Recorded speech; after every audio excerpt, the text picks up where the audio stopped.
Um, Let me just get the cursor in the right spot here. I'm about to read another of my little poems. Actually, before I do, I should have my proper hat on, my bush hat. Hang on.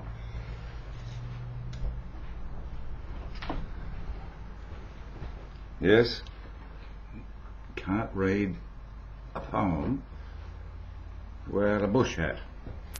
It's very important. It's all part of the atmosphere. Anyway, I wrote this poem some time ago after I'd visited a town in New South Wales, Australia called Orange. And one of the reasons I hadn't written a poem about orange was because I couldn't think of anything that rhymed with orange, which was a bit of a worry. Anyway, I drove out to Orange and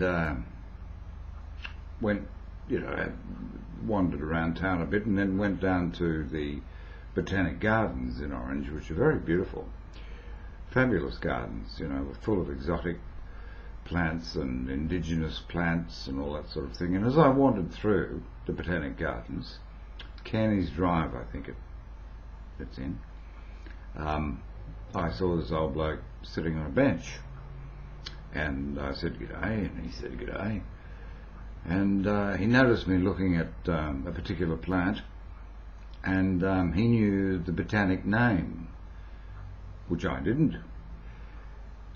And he said, I haven't seen you around here before. He said, are you a stranger in town? I said, yes, visiting. He said, where do you come from? I said, well, Sydney originally. He said, oh God, the big smoke. Leave me out of that one. Too noisy, can't handle it. Boom, boom. Been here all my life in Orange and I love it. He said, I come to the Botanic Gardens quite often, to sit here and contemplate life and one thing and another. Anyway, we sort of got to chatting a bit, and I sat down on the bench next to this bloke and introduced myself. I said, I'm Gary. He said, I'm Mick. He said, actually, I'm Pat, but everyone calls me Mick. It's funny about that in Australia, because my name is Gary, but a lot of people call me Ned. Well, I don't know why people do that, but they do. Anyway, he said, what are you doing in Orange? And I said, well, I'm just visiting. And I said, I'm a poet. He said, oh. He said, are you writing a poem about Orange? I said, well, I'd thought about it, but I couldn't think of anything that rhymed with orange. And he said, well, what about blorange? And I said, blorange? I've never heard of blorange. He said, well, you have now. I said, well, I can't write a poem about blorange. I said, it doesn't mean anything. And he said, well, it doesn't need to mean anything. He said, you poets have this thing called poetic license, and you can pretty much write anything you want to write. He said, there's a whole bunch of other words that rhyme with orange, and he reeled off all this glorange and florange and zorange and whatever else. And I said, mate, no, I can't do that. It's meaningless. But I thought about it. And so the next day, I decided to write a poem. And it goes like this. I haven't committed it to memory because my memory is not too flash these days. So it's here on the screen. Oh, it's a very blurred screen. Pardon me while I put on the goggles. Okay.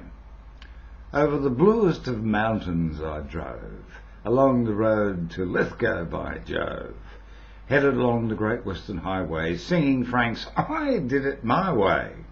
My destination was a legendary town, the one that wore the Western crown. I stopped at Bathurst to take a pee, and then ordered a schooner of cold VB. Jack Duggan's Irish pub it was, the place I chose simply because I've got the Irish blood in me veins. Gary Patrick Kelly's the name. That wasn't very Irish, but it'll do. Where was I? On for the rest of the journey I pressed, determined I was never to rest, till I reached the town I wanted to visit, the one they said, you shouldn't miss it. Past Banjo Patterson Memorial Park, I drove pork. Ha ha ha! Can we pick that up again? If I was bothering to edit this thing, I'd take that bit out, but never mind.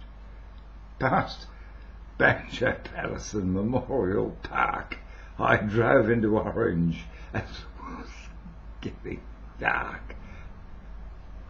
This was it! Zip Orange Orange. I'd finally arrived in the city of Orange. I stopped outside the motel Blunds and told them I'd planned a week in Orange. The motel was run by Grorange and Thorange, both very pleasant and thoroughly Norrange.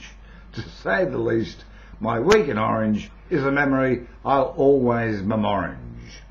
And I'll always memorange the day I met good old Mick, whom I'll never forget. Now, I've got to get rid of this damn thing and I can never do this properly. Stop recording. Okay.